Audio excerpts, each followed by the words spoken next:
kill switch happened after January.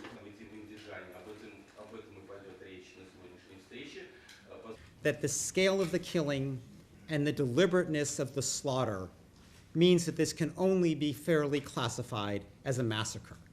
The violence used by government forces in Andijan on May 13th was out of any proportion to the threat posed by the non-governmental gunmen who were in the large crowd of demonstrators.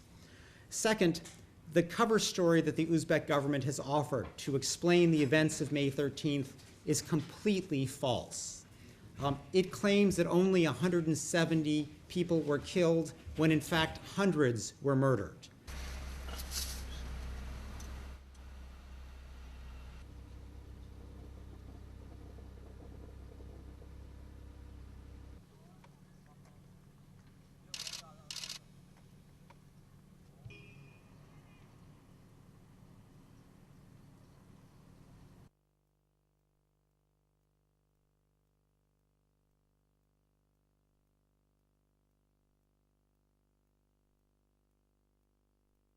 The government has sent a clear signal in Andijan that it will respond to these kinds of organized political efforts ruthlessly.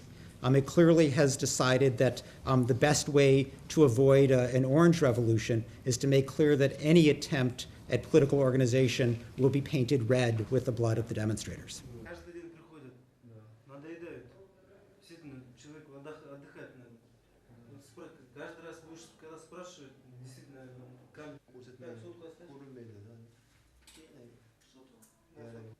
Давай, быстрее, быстрее, закругляйся. Keep going, Ben, just keep going. Может, просто спокойно работать.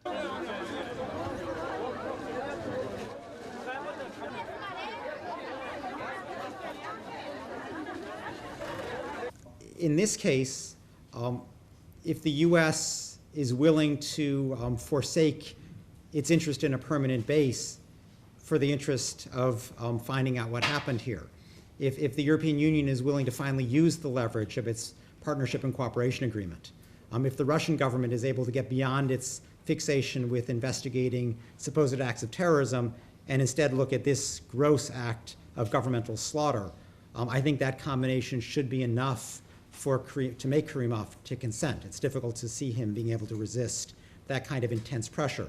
But whether these key interlocutors are willing to exert that kind of pressure is more a matter of political will in their capitals than it is a matter of Karimov.